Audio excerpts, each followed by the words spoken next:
The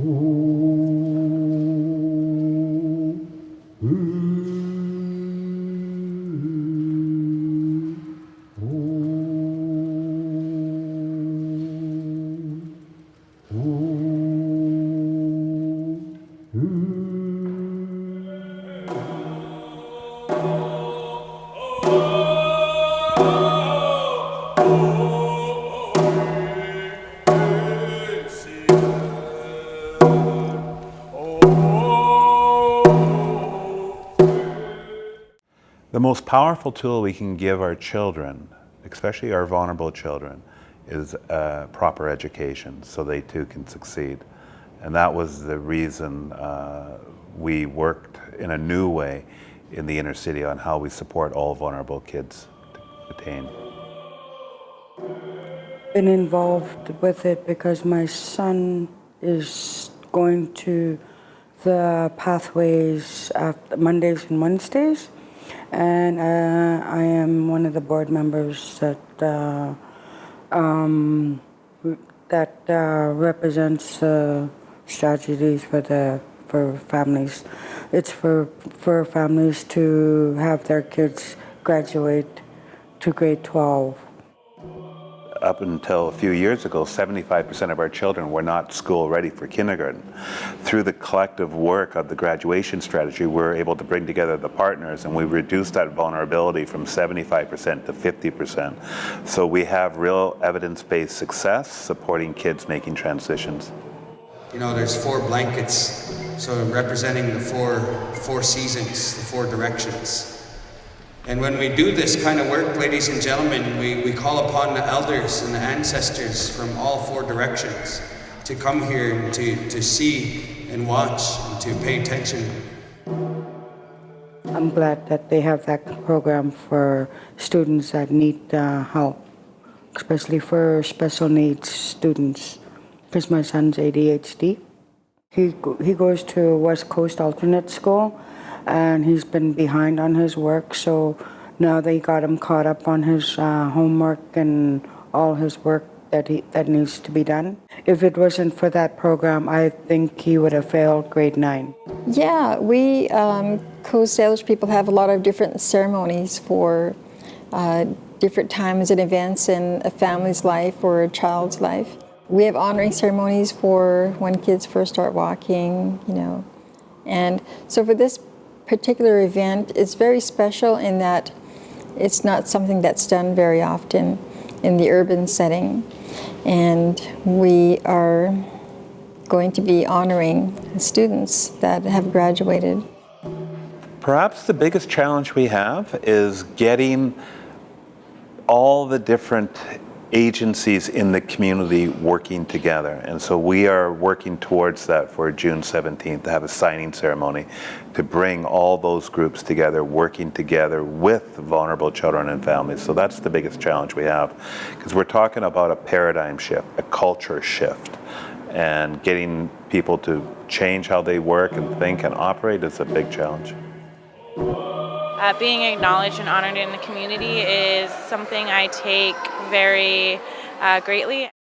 Just being supported unconditionally by the staff here is really what pushed me to make those contributions. And then with Alive and with this project, what I've done is I've gone into schools in the areas of where the events are being held and go into the different classes and introduce myself, and I talk about the Salish territories. Quite often I find that people don't know which territories that they're on.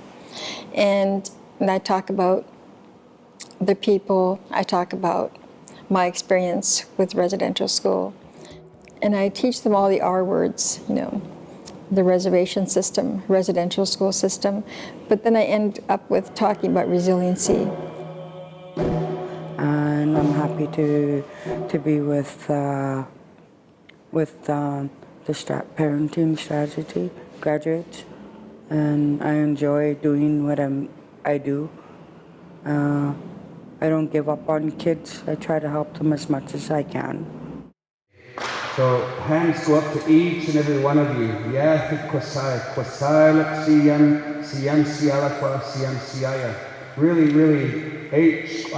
some good feelings here. You know, when we look around the room and see everybody that's in attendance. You know, we also see that some of the chairs are empty.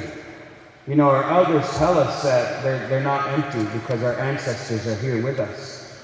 And how my grandfather explained that to me is, during the day when you look up into the sky, just because you can't see the stars doesn't mean that they're not there. To continue to engage the residents, the children, the families in the strategy. There will always be new needs depending on which way government works. So it's about being ready and able and willing to adopt the strategy to meet the needs that we have in our community. When my children were quite young, it was always intimidating walking into the schools because they all resemble like the residential school, you know. The question that I asked to the students, they'd often say, oh, we would catch it and then we'd shave it and take the wool. And I have to remind them that these are wild animals. You know, first of all, we have to get to where they live, at the top of the mountains. Is that an easy task in itself? No. It teaches us a lot about ourselves, to put ourselves and climb that mountain. I feel the events like this are really important for the community so we can influence the younger generations as well as everyone in our community to come together and use the resources that are here for us, and just so we can do the reconciliation and reconcile with what has happened to First Nations. You could live in an apartment building surrounded by First Nations, Aboriginal, Indigenous people, but we lead such separate lives, so there's not really a sense of community. The government did a good job and the church did a good job in separating us to have us not speak our language, because our language identifies us as in distinct nations. And as a community, we would go up there and fill our baskets. You know, there's some people out there, their mind, they believe that they know it all already. Their basket is full. You can't put anything more in it. As a teaching, your basket, it should be never full. If your basket comes close to being full, then you build it even bigger to leave room for more teachings. Growing up, we're accustomed to being ignored, or we're accustomed to people looking away, looking down, not knowing how to look at us. It's a wonderful place to gather. In Coast Salish language, the word that we have as of the utmost importance is the word matsamat. Matsamat means that we're one. As human beings, we're all one. Doesn't matter where we come from in the world. Africa, Asia, Europe, South America, North America, we're one. Human beings are one. They couldn't shut down our voices about our land and resources, so they went after the children in the residential schools and stripped everything away with intent. You know, that was the genocide that our people experienced.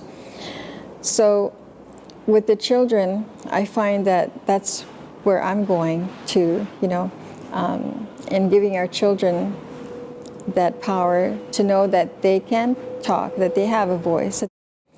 But the biggest thing in 2016, I find that after doing this for about 20 years, talking to students of all ages, is that children of all ages are being taught more about our true history and our reality. And I've come into some classes where they've already talked about residential schools and reservations, so it's pretty cool, the change. Mm-hmm. Well, I was really happy to see that her old teachers came to support her, and it was really, really just awesome to see them, because they were really good with her when she was going to high school and got her through that, and it was just awesome.